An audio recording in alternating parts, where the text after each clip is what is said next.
खुशामुदीद। कभी सोचा है कि अंग्रेजी के लाखों जुमलों की बुनियाद सिर्फ 3 छोटे से अल्फाज पर है? जी हां, आज हम इन्हीं जादुई अल्फाज के राज को समझेंगे और देखेंगे कि कैसे इन पर उबूर हासिल करके अंग्रेजी की बुनियाद हमेशा के लिए मजबूत की जा सकती है। तो चलिए शुरू करते हैं। तो आखिर वो 3 सबसे अहम अल्फाज हैं कौन से? हो सकता है कि ये रोजमर्रा इस्तेमाल होते हों, लेकिन शायद उनकी असल ताकत का अंदाजा ना हो। यही वो अल्फाज हैं जो अंग्रेजी बोलचाल की असल बुनियाद हैं। और वो अल्फाज हैं एम, इज और आर। ये तीनों वर्ब टू बी यानी होना की प्रेजेंट टेंस फॉर्म्स हैं। आसान लफ्जों में इन्हें अंग्रेजी जुबान की रीढ़ की हड्डी समझ लें। इनके बगैर कोई भी जुमला ठीक से खड़ा नहीं हो सकता। इन्हें सही तरीके से इस्तेमाल करना ही रवानी से अंग्रेजी बोलने की तरफ पहला और सबसे अहम कदम है। तो फिर सही लफ्ज कैसे चुना जाए? इसका एक सुनहरी उसूल है। याद रखें, जुमले का जो सब्जेक्ट है यानी जिसके बारे में बात हो रही है, उसका वर्ब के साथ मेल खाना लाजमी है। मतलब ये कि आप एम, इज या आर में से किसका इंतखाब करेंगे, ये इस बात पर मुनसर है कि बात किसकी हो रही है। ये बिल्कुल एक पजल के टुकड़ों को जोड़ने जैसा है। तो आइए अब इन सही जोड़ियों को देखते हैं। ये समझ लें कि ये अंग्रेजी ग्रामर का वो बुनियादी नक्शा है जिसे जानना बहुत जरूरी है। देखते हैं कौन सा सब्जेक्ट किस वर्ब के साथ जुड़ता है। ये बहुत ही सीधा सा है। आई के साथ हमेशा एम लगता है। यू, वी और दे के साथ हमेशा आर इस्तेमाल होता है। और ही, शी, इट या कोई भी एक नाम जैसे जॉन तो उसके साथ इज लगेगा। और जब एक से ज्यादा लोगों जैसे पॉल एंड एन तो हम आर इस्तेमाल करते हैं। बस इस चार्ट को जहन में रखें। इसे याद रखने का एक और बड़ा दिलचस्प तरीका है।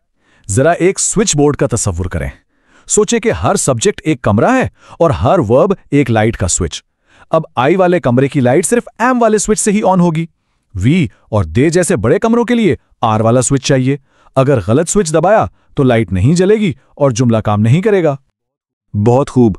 अब जबकि सही जोड़ियां बनाना आ गया है, तो आइए इनसे कुछ जुमले बनाते हैं। इन बुनियादी अल्फाज के साथ अंग्रेजी में 3 तरह के जरूरी जुमले बनाए जा सकते हैं और ये हैरत अंगेज तौर पर बहुत आसान है। एक मुस्बत जुमले के लिए सब्जेक्ट से शुरू करें, फिर वर्ब। सवाल पूछना है, बस वर्ब को उठाकर शुरू में ले आएं। और अगर मनफी जुमला बनाना है तो वर्ब के बाद सिर्फ नॉट लगा दें। आइए इसे मिसालों से समझते हैं। एक सादा मुस्बत जुमले से शुरू करते हैं। I am happy today. देखा, सब्जेक्ट यानी आई पहले आया और उसके फौरन बाद उसका साथी वर्ब यानी एम। कितना आसान है।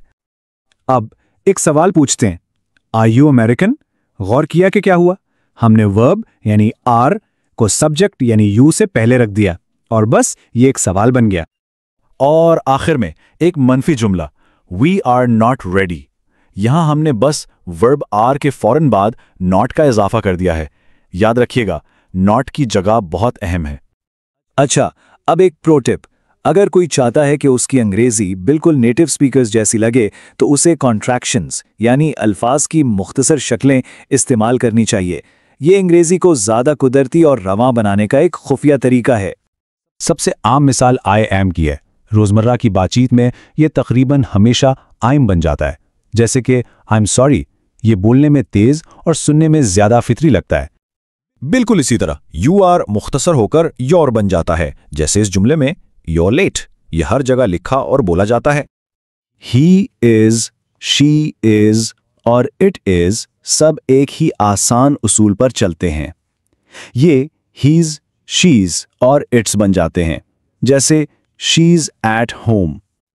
और जमा के लिए वी आर बन जाता है वेयर और दे आर बन जाता है देयर। इससे जबान तेज और ज्यादा मौसर हो जाती है। चलें, थ्योरी तो बहुत हो गई, अब अपनी महारत को आजमाने का वक्त है। आइए छोटी सी मश्क करते हैं ताकि यह पक्का हो जाए कि सब कुछ समझ आ गया है। तैयार हैं? पहला सवाल, my sister dash a doctor. इस खाली जगह में क्या आएगा? एम, इज या आर? एक लम्हे के लिए सोचिए। और सही जवाब है is. My sister is a doctor. क्यों? क्योंकि माई सिस्टर का मतलब शी ही है और हम जानते हैं कि शी के साथ हमेशा इज आता है। अगला सवाल, Paul and Ann dash in America. यहां कौन सा वर्ब सही रहेगा? बिल्कुल सही जवाब है R. Paul and Ann R in America. क्योंकि पॉल और एन दो लोग हैं, यानी दे, और दे के साथ हमेशा आर इस्तेमाल होता है। आखिरी चैलेंज, इस जुमले की मुख्तसर शक्ल क्या होगी? The shop is closed. एक नेटिव स्पीकर की तरह इसे कैसे बोलेंगे? जबरदस्त! सही जवाब है द शॉप्स क्लोज्ड। ये एक बेहतरीन मिसाल है कि कॉन्ट्रैक्शंस सिर्फ प्रोनाउंस के साथ ही नहीं बल्कि नाउन्स के साथ भी काम करती हैं। तो आइए जल्दी से दोहराते हैं कि आज हमने क्या सीखा। हमने अंग्रेजी की बुनियाद यानी एम, इज और आर का सही इस्तेमाल सीखा। हमने इनका इस्तेमाल करते हुए मुस्बत, मनफी और सवालिया जुमले बनाना सीखा। और हमने अपनी अंग्रेजी को ज्यादा कुदरती बनाने के लिए कॉन्ट्रैक्शंस का इस्तेमाल भी सीख लिया। अब अंग्रेजी के लाखों जुमलों की चाबी सबके हाथ में है, तो सवाल यह है, इस नई ताकत के साथ पहला जुमला कौन सा बनाएंगे? ये इल्म आपकी अंग्रेजी की बुनियाद है। इस पर मजीद तामीर करें, मश्क करते रहें और बोलते रहें।